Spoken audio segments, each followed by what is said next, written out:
My parents ignored me for years. At Christmas dinner, I casually said, I sold my company. Your little, worthless business? For how much? My brother laughed. Me, $170 million. His jaw fell. Mom turned pale. My name is Chloe Carter. I'm 28 years old and my family has treated me like background noise for as long as I can remember. To them, I was the responsible one, the one who would be fine no matter what, which really meant they never had to pay attention to me. They saved all the attention, all the praise, all the "we're so proud of you" speeches from my older brother and his big shiny life. I got the occasional "that's nice, honey" tossed over a shoulder while they refreshed the group chat to see his latest win. This Christmas was supposed to be about him again. My mom called it a little celebration for your brother's big promotion, like I was just extra seating at his party. They had no idea that a few weeks earlier I'd wired more money into my bank account than my entire family had seen in their lives combined. No idea that my little side project, the one they rolled their eyes at, the one they called a distraction from a real career, had turned into a company someone paid $170 million for. I sat at that table, staring at the carved ham and the mismatched holiday plates, listening to them hype him up like always, feeling that old familiar burn in my chest. Then my brother made one snide comment too many about my tiny nurses. And my cute little business. I looked him dead in the eye and said, as casually as I could, I sold my company. He smirked and asked, your little worthless business? For how much? I said, $170 million. His jaw actually dropped. My mom went pale. My dad's fork slipped out of his hand and clattered against the plate. What happened after that changed our family forever. And not in the warm, fuzzy Christmas movie way they like to pretend we are. Before I tell you what my brother said next and what I did after I walked away from that table, do me a favor, drop a comment with what time it is for you right now and where you're watching from. I love seeing how far these messy family stories can travel. Growing up as Chloe Carter meant learning early that love in my house came with a ranking system, and I was never in first place. I was the kid who brought home science fair ribbons and straight A's in biology. My older brother was the one who scored winning touchdowns and got his name announced over the loudspeaker. Guess which one my parents framed on the wall? They called me low maintenance like it was a compliment. Chloe doesn't need all that fuss, my mom would say, adjusting my brother's tie for the third time before his award ceremonies. When I got into a competitive nursing program on a scholarship, my dad said, that's great, honey. Nurses are helpful. Then immediately turned to ask my brother Ryan how his business major was going. Like my life was a warm-up act for the real show. The irony is being ignored made me dangerous. While they were glued to Ryan's highlight reel, I was learning how to read EKGs, start 4S, and think clearly while someone was coding in front of me. I took a job as a night shift ER nurse, straight out of school, and what nobody in my family understood was how much chaos I handled every single night. We stabilized car crash victims, stroke patients, overdose cases. I made calls at 3 a.m. That meant the difference between someone waking up or never waking up again. And in the pockets of time between codes and charting when other nurses scrolled their phones, I sketched out an idea on the back of scrap paper. I kept seeing the same problems over and over: chaotic staffing, missed handoffs, dangerous delays because no one had a clear picture of who was where and what was happening. So, with the help of a programmer friend from school, Maya Lopez, I started building a platform we called PulseLink, a real-time coordination system for emergency departments. At first it was just a rough prototype. I dragged myself home at 7 a.m., shower, crash for a few hours, then wake up, chug coffee, and hop on calls with Maya. We debug issues while my neighbors were making dinner, then I'd head back to the hospital for another 12-hour shift. My family knew exactly 1% of this. To them, I was still working nights, which translated in my mom's head to still not doing anything worth posting on Facebook, but they knew every single detail of Ryan's life. He became an investment analyst, then a future partner at his firm, then the proud owner of a condo our parents helped him pay for. They cashed out part of their retirement to help with his down payment and called it supporting his future. When I asked if they could co-sign a small line of credit so Maya and I could quit our second jobs and focus on PulseLink, my dad laughed and said, "Sweetheart, apps are a fad, be realistic. Nursing is your backup plan, remember? Don't risk that on some tech fantasy." Funny how my steady, life-saving job was a backup plan when it came to me, but Ryan's spreadsheets were visionary. The night everything changed, I was on break in the staff lounge, half asleep on a plastic chair with my phone face down on my lap.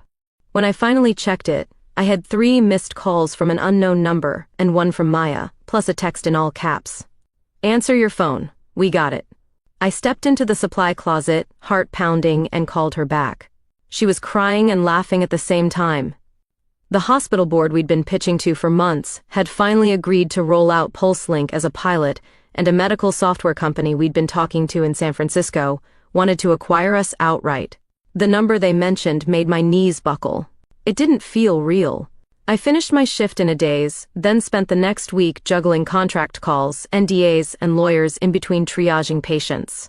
While my parents sent me a flyer for Ryan's promotion party at the firm, literally a digital invitation in the family group chat with a champagne emoji, and the words, "So proud of you, Ryan," I was in a glass conference room downtown, signing away a company I had built on energy drinks and pure stubbornness. When the wire finally hit, $170 million, minus legal fees and taxes and the investor slice, there was still more money left than I knew what to do with. I stared at my banking app like it might glitch and disappear. I cried in my car, then went to work that night like nothing had happened, because people still needed their vitals checked and meds passed. I didn't tell my parents, not because I wanted to hide it, but because I knew exactly what would happen if I did. They'd minimize it, misunderstand it, or turn it into a story about how they always knew I'd do great things. Even though they had never asked a single real question, when my mom called a week before Christmas and said, "We're doing a special dinner this year for your brother's promotion. You can make it, right?" I almost laughed. She didn't say for the family or for the holidays. She said, "For your brother." And that's when the idea really solidified. I wasn't going to show up in designer clothes or drop hints like I was begging for attention. I was going to sit at that table, listen to them talk about him like he walked on water. And when he made one of his usual jabs at my little nurse life, I'd drop the number that would split their reality open. Not to be petty. Okay. Maybe a little petty, but mostly because I was tired of being erased in my own family's story. Christmas Day, I parked my same old beat-up Honda at the curb in front of my parents' house. And that alone helped my plan. No flashy car, no luxury handbag, nothing that screamed multi-millionaire. Just me in black jeans, a soft green sweater, and the same winter coat I'd had since nursing school. The house looked exactly the same as every other holiday. Lights tangled along the gutters, a plastic reindeer leaning slightly to one side. Wreath on the door with a faded red bow. Inside, I could already hear my mother's laugh over the music, and my dad's deep voice booming about something. I pressed my thumb against the cool metal of the doorknob and forced myself to inhale slowly. This wasn't just about money. This was about walking into the same battlefield I'd grown up on and refusing to play the same role. Chloe, finally, my mom, Linda, swooped in first, smelling like cinnamon and perfume. She gave me a quick hug, then pulled back to smooth my hair like I was 8. "You look tired. Are you still doing those crazy night shifts?" "I keep telling you, honey, you should find something calmer. You don't want to burn out before you're 30. Good to see you too, Mom," I said, stepping out of my boots. "Yeah, still nights. Somebody's got to keep people alive while you're sleeping." She tutted like I'd made a dramatic joke and turned away before I even finished speaking. "Your brother's already here." She called over her shoulder. "He brought that artisanal wine. So thoughtful. We're going to open it with dinner." I followed her into the living room, and sure enough, there was Ryan Carter, standing in the middle of it like he owned the place. Perfect hair, expensive watch, slim-fit dress shirt rolled at the sleeves. He was mid-story, some tale about his boss pulling him aside in the hallway to talk about big future plans. My dad, Paul, sat in his recliner, hanging on every word. "Clow." Ryan finally noticed me and grinned, walking over with his glass in hand. "You made it. I know nights can be rough. Did they finally let you out of the hospital dungeon?" "We don't actually chain patients to the walls anymore, but yeah, they did," I said dryly. He laughed like he thought he was charming. "How's the... what was it? Data thing you were messing around with? That app?" "It's been busy," I said, keeping my face neutral. "We've had a lot going on." "Well, don't let it distract you from your real work," my dad chimed in, gesturing vaguely. Nursing is a solid job. Practical. And you've always been our practical kid, right? The one we don't have to worry about. Ryan's got a lot riding on him with that firm. Yeah, Ryan added, clinking his glass lightly against Dad's. High stakes. Big dollars. They literally said the words future partner in front of the whole team. My mom clasped her hands at her chest. We're just so proud of you, sweetheart. Tonight is all about celebrating you.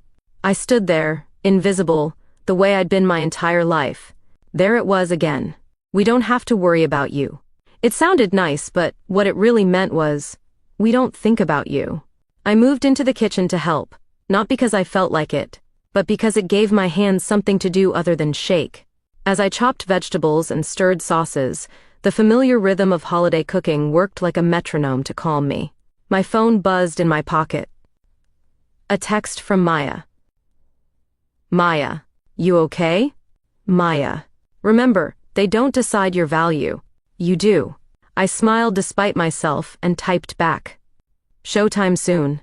When we finally sat at the dining table, the seating arrangement said everything. Ryan smacked in the middle on one side, flanked by my parents like he was the guest of honor at some gala. They'd put me at the far end near the sideboard, an easy reach for passing dishes and taking plates to the sink. A built-in waitress, classic. As they started pouring wine, my dad lifted his glass. To Ryan, he said, eyes shining. To his promotion, his hard work, and everything he's going to accomplish. We couldn't be prouder. To Ryan, my mom echoed. Our star. I raised my glass too, partly because it would have been weird not to, partly because I wanted them lulled into their usual script. Ryan smirked at me as he took a sip. A small, smug lift of his mouth that said he knew exactly where he sat in the family food chain. So Chloe, he said, leaning back like a talk show host tossing a bone to a guest, still pulling double shifts and eating stale vending machine snacks? You gotta get out of that grind, little sis. Maybe someday I'll get you an interview at my firm. He said it half joking, but there was a real condescension under it. The same tone he'd used when he once told me, if that app of yours ever makes a buck, I'll buy you something nice, like a real purse. My chest tightened, but this time, instead of swallowing it, I let the feeling sharpen me. I glanced at the ham, the mashed potatoes, the flickering candle in the center of the table. I thought about every time they'd brushed past me to get to him. Every time they'd turned my milestones into footnotes to his achievements, and I decided I was done. I didn't blurt it out in anger. That would have been too easy for them to dismiss as Chloe being emotional. I waited. I let them run through their usual loops, Ryan's promotion, the important people at his firm, the huge clients, whose names they dropped even though they barely understood what he did. I added little neutral comments, the kind nurses use when we're assessing a patient. Oh wow, and that's big, and how are you feeling about that? All while my mind was quietly counting off beats, like a conductor waiting to cue the orchestra. The opening came when my mom turned to me with the polite interest people reserved for small talk. So honey, what about you? She asked, topping off Ryan's glass before mine. Same hospital, same, what do you call it, ward? I said. Same ER, but a lot has changed this year. My dad gave a vague nod. Well, as long as you're stable, that's what matters. God knows the world needs good nurses. My brother snorted softly. Yeah, and she's got that little app thing, remember? The one she keeps experimenting with. He even did air quotes. How's that going? Still asking the universe to manifest $1 million? The table chuckled. It hurt, but it also helped. They were serving me the moment on a silver platter. I set my fork down gently so the sound wouldn't distract from what I was about to say. Actually, I replied, keeping my voice almost bored. I'm not manifesting $1 million anymore. Ryan cocked his head. Oh, you give up on your little fantasy? No, I said, meeting his eyes. I sold my company. The words landed like a glass shattering on tile. The room didn't go silent all at once. It was more like the laughter died in stages, like people realized simultaneously that this wasn't a joke. My mom's smile froze. My dad blinked twice. Ryan frowned like he'd misheard me. You. What? He said. I sold my company. I repeated. PulseLink, the ER coordination platform I've been building the last few years. We closed the deal 3 weeks ago. His frown turned into a smirk, relieved. Okay. Okay. Miss CEO. And how much did your little worthless business go for? The word worthless had history. He'd thrown it at me in a fight last Thanksgiving when I told him I didn't have extra cash to help with a second investment he wanted to make. You're a nurse, Chloe? You make okay money, but you're not exactly swimming in it. That app is worthless until proven otherwise. I'd let it slide then, not this time. I took a sip of water, kept my hands steady, and said, $170 million. Ryan laughed too loud. Get out of here. She's joking. My mom said quickly, like she needed to reassert control of the narrative. That's not funny, Chloe. Money talk is tacky. I'm not joking. I replied, $170 million. A healthcare software company in San Francisco acquired PulseLink. We signed at the beginning of the month. I've got a multi-year consulting role and equity in their parent company. After taxes and investor payouts, I'm fine. I watched the color drain from my mom's face like someone had pulled a plug. My dad's jaw slackened. He looked at me the way patients look at a monitor when the numbers don't match how they feel. Confused, disoriented. Ryan's laughter sputtered out. You're lying, he said. You don't just sell things for that much money. You still drive that crap car. You still live in that apartment with the squeaky steps. If you had that kind of money, we'd know. Why? I asked, tilting my head. You've never asked about my work before. You barely listen when I talk about my patients, let alone my company. You assumed you knew my whole life because you knew my job title. You know the hours I work, but you don't know what I've built with them. My mom clutched her napkin. Chloe, sweetheart.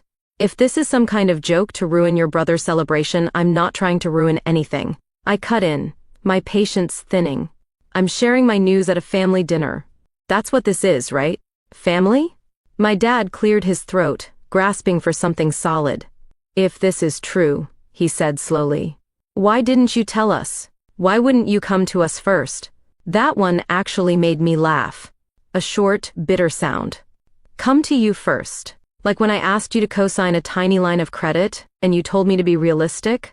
Like when I tried to explain what PulseLink did, and you said you didn't understand that tech stuff, and changed the subject back to Ryan's quarterly bonus.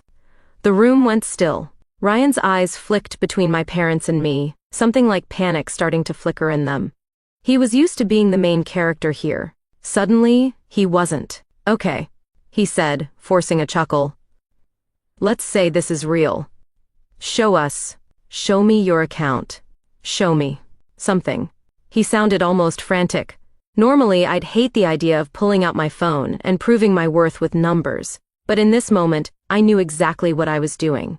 I opened my banking app under the table, pulled up one of the accounts, and set the phone face up between us. I didn't show all of it, just enough. Enough zeros to make my dad suck in a breath and my mom's hand fly to her mouth. Enough for Ryan's eyes to widen, then narrow, like he was trying to do complicated math in his head. Math that ended with one conclusion. He wasn't the most successful child anymore. Holy, Ryan muttered, cutting himself off only because our mom gave him the look she reserves for bad language and spilled gravy. He stared at the screen like he could will the numbers to change. This doesn't make sense. You? How? That one little word said everything. You. The girl they didn't have to worry about. The nurse who worked nights and wore sensible shoes. The sibling who sat quietly and clapped on command while they toasted Ryan's every move. It's not that complicated, I said. I saw a problem at work. I built something to fix it. And people in positions of power saw the value. They paid accordingly. But you never said anything. My mom whispered, not a word. We're your parents. We should have known. Should you? I asked. Because every time I tried to talk about PulseLink, you talked over me. I'd try to explain, and you'd say, that's nice, honey. Then ask Ryan how his big meeting went. You knew every detail of his job.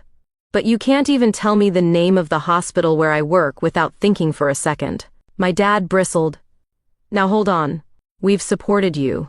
We've always been proud of you. I leaned forward. The years of swallowed words finally clawing their way out. You supported Ryan. You dipped into your retirement to help with his condo. You co-signed on his first car. When he tanked that can't-miss investment 2 years ago, you called it a learning experience. When I asked for a fraction of that support, you told me I was being reckless. Ryan's face flushed. That's not fair. He snapped. They knew I had real prospects. You were just playing with code on your laptop. You mean the code you laughed at when I showed you the early dashboard? I asked. The one you said looked like a school project before you took a photo and sent it to your friends as a joke? He opened his mouth, then shut it. The memory clearly hit. Our mom looked back and forth between us, shaken. We didn't know, she murmured. We had no idea it was serious. Why didn't you push harder? Make us listen. There it was. The blame turned back on me. Classic. Because I was tired, I said quietly. Tired of begging my own parents to treat me like more than an accessory to Ryan's success story. Tired of explaining my life to people who'd already decided who I was. The room felt tight. The air hot despite the snow outside. My dad set his fork down, forgotten. Mel. What now? He asked, his voice oddly small. You're rich. You don't need us. I've never needed you for money, I said. I needed you to care. I needed you to look at me and see more than someone who would be fine no matter what. Ryan suddenly pushed back his chair, the legs scraping harshly on the floor. So what? You came here to flex, he demanded. To humiliate me? To make them feel guilty? You couldn't just tell us like a normal person. You had to do it at my celebration dinner. You mean the Christmas dinner my parents renamed for your promotion? I shot back. The one they introduced to me as your brother's big night? If this is really just about family and not about worshiping you, why does my success feel like an attack? He glared at me, jaw clenched. You always played the victim. He said, you never asked for more. You never said you wanted the spotlight. I didn't want the spotlight. I answered. I wanted room to exist. There's a difference. Another heavy silence fell. I could tell my parents were trying to catch up, mentally rewriting years of family history on the fly. That was their problem, not mine. I wasn't here to babysit their guilt. I was here to finally, fully, step out of the box they'd shoved me into. I took my phone back and locked it. I didn't come here to beg for validation, I said, pushing my chair back. I came here to tell you who I am now. Whether you can handle that is up to you. As I stood, my mom reached for my wrist. Chloe, wait, she pleaded. We just need time. This is a lot. I've given you 28 years, I replied. Time isn't the issue. I walked away from that table, past the tree and the stockings with our names on them. Past the family photos lining the hall, most of them featuring Ryan front and center, me blurred at the edges. In the hallway mirror, I caught a glimpse of myself, calm, not shattered. It surprised me. I wasn't the desperate girl I'd been at 16, waiting for her parents to look up from the bleachers and notice her too. I was a woman who had built something world-changing while they weren't looking. Whether they ever caught up was no longer life or death for me. I didn't get far before the storm hit. Chloe. Ryan's voice followed me down the hallway, sharp and raw in a way I wasn't used to hearing. I turned just as he caught up. His usual polished composure cracked. You can't just drop a bomb like that and walk out. Watch me, I said. I've spent my whole life swallowing things so you didn't feel threatened. Threatened? He barked out a laugh that had no humor in it. You think I'm threatened by you? You are now, I said. We stared at each other, the years of unspoken competition suddenly very, very spoken. My parents hovered a few feet behind him, not quite close enough to intervene, not quite distant enough to pretend they weren't involved. You don't understand what you've done, Ryan said, shifting tactics. You made me look like an idiot back there. You know my boss is friends with Dad on Facebook. What happens when this gets out? When people hear my little sister built a company worth that much and I didn't even know? I look like a joke. There it was. Not concern for me, not curiosity about my work, just panic about his image. Your biggest fear is looking stupid, I said. My biggest fear used to be dying in a hallway because nobody listened when I said I wasn't okay. That's the difference between us. My dad bristled. Now that's uncalled for. We've always cared about you. You cared about the version of me that didn't make you uncomfortable. I replied, the quiet nurse, the helper, The good listener. You had a script for her. You don't have a script for this version. My mom stepped closer, wringing her hands. We're trying to understand. We're trying to be happy for you. But it hurts, Chloe. It hurts that you didn't trust us with this. That you shut us out. I swallowed, choosing my next words carefully. You weren't shut out. You walked out. Every time you interrupted me to ask Ryan another question. Every time you forgot my schedule but memorized his. Every time you told me to be happy for your brother when I was hurting. You think being ignored doesn't leave scars? Ryan scoffed. This is ridiculous. You're acting like you were abused or something. You had a roof over your head. Food, a good school. You had every advantage. Except being seen, I said quietly. Except being chosen. The hallway felt too small. The walls too close. For a second, I considered softening. Taking it back. Making a joke to ease the tension. That old reflex was strong. But then I remembered all the nights I spent collapsing into bed. Eyes burning from staring at a screen after 12 hours on my feet. Building something no one in this house believed in. That girl deserved better than me backing down now. Here's what's going to happen, I said, surprising even myself with how steady I sounded. I'm going to leave. You're going to sit with this. Maybe you're going to get angry and complain to each other about how ungrateful I am. Maybe you're going to feel guilty. Maybe you're going to try to pretend nothing happened. That's your call. But from now on, if you want access to my life, not my money, my life, it will be on different terms. My dad frowned. What terms?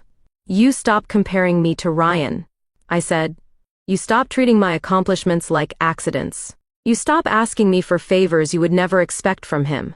And you apologize, not just for tonight, for the last 20 years. Ryan threw his hands up. Apologize? For what? Being successful? No, I answered. For stepping on me to feel taller. For laughing at my work when you didn't understand it. For using me as proof that you were the special one. He flinched at that just slightly. You don't know what it's like to be under pressure all the time, he muttered. To have everyone counting on you to make it. You're right, I said. I don't know what it's like to have people believe in me before I prove anything. I only know what it's like to patch people up all night, and then pour my last brain cells into building something, while the people who were supposed to love me most called it a gamble. We didn't have the same childhood even though we grew up in the same house. For a moment, no one spoke. Then my mom did something I honestly didn't expect. She started crying. Not the performative tears she'd sometimes use to shut down conflict, but the messy kind. The kind that made her reach for the wall like she needed support. We did this, she said to my dad, voice cracking. We made them like this. Pitted them against each other without even noticing. I thought we were just encouraging him because he needed it. I thought she was fine. My dad's shoulders slumped. The fight draining out of him. We were wrong, he said quietly. We were wrong. And we can't undo it. Ryan looked between them. Then at me. And for the first time, I saw something in his eyes I hadn't seen before. Fear, not of me, but of losing this version of his life where he was always the chosen one. So what? He asked hoarsely. You cut us off. You disappear into your rich people world and forget we exist. I shook my head. No, I said. I build a world where I exist. Whether you see me or not. You can be part of it if you're willing to do the work. If not, I'll be okay. For the first time. I truly know that. I grabbed my coat from the hook by the door. My mom reached for me and then stopped. Like she knew empty promises wouldn't work this time. We'll call you, she said weakly, when we've thought about what to say. Take your time, I replied. Just don't call me to ask for money. Ryan's cheeks reddened. I never. You already hinted. I cut in. You asked how this would look for you at work. You're scared your boss will find out your baby sister is more successful than you on paper. Newsflash. That's not my problem. You have your own path to walk. I stepped outside into the icy air. The cold biting but clean. Behind me, the muffled sounds of my family arguing rose and fell. It hurt. Of course it hurt. But under the hurt, there was something else blooming. A strange, fierce peace. For once, I hadn't folded myself into a smaller shape to fit their expectations. I walked to my car feeling like my spine was made of steel. In the weeks after Christmas, my family did exactly what I expected. They went quiet. No group chats. No Happy New Year text. No memes from my mom. At first, the silence felt like standing in a room after a fire, smelling smoke and not sure what was still standing. I threw myself into my new reality instead. There were meetings with the acquiring company, strategy sessions about how PulseLink would scale, visits to other hospitals where nurses lit up when they saw how much easier their workflow became. For the first time, my daily conversations were with people who saw my brain first, not my role in a family hierarchy. I also did something that would have terrified the old me. I booked therapy. Not because I was broken, but because I was tired of dragging old wounds into new rooms. A lot of those sessions were about my parents, about how being the ignored kid can feel easier than being the problem kid. But it still eats you alive slowly. About how favoritism isn't just unfair, it's a form of emotional neglect for everyone involved. My therapist said something that stuck with me. When a family chooses a golden child, they don't just hurt the scapegoat or the invisible kid. They also set the golden child up to crash when the world doesn't treat them the same way. I didn't fully understand what she meant until the second week of January when Ryan called. I stared at his name flashing on my phone for a long moment before answering. "Hello," I said, keeping my voice neutral. "Hey," he replied. He sounded smaller. "Can you talk?" "A little," I said. "What's up?" There was a pause, then a bitter laugh. "You know how I said your little show at dinner would make me look stupid at work?"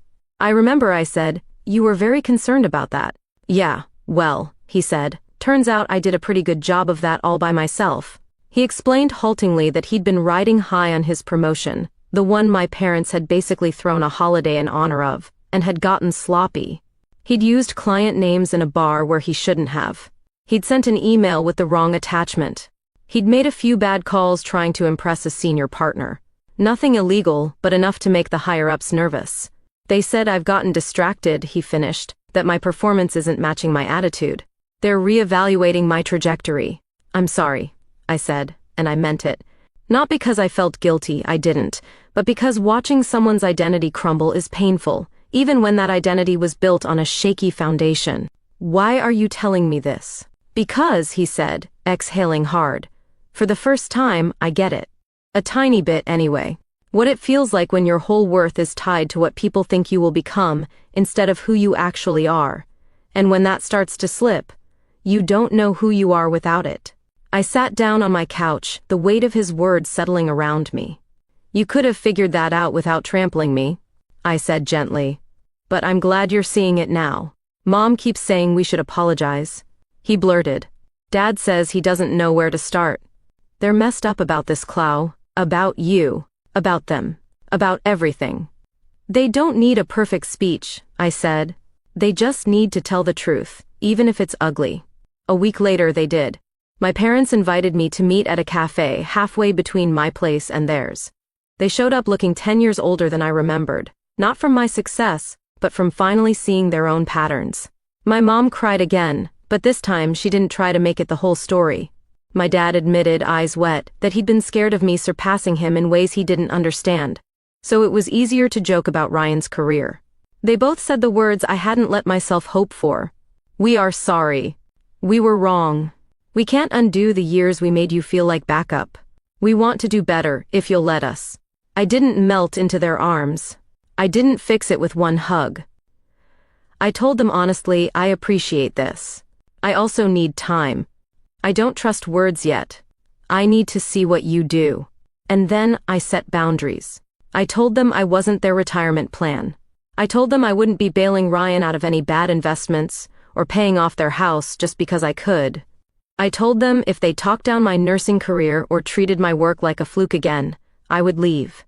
They listened, really listened. And over the next year, slowly, painfully, they started to change. They asked me questions about my work and didn't pivot back to Ryan after 30 seconds.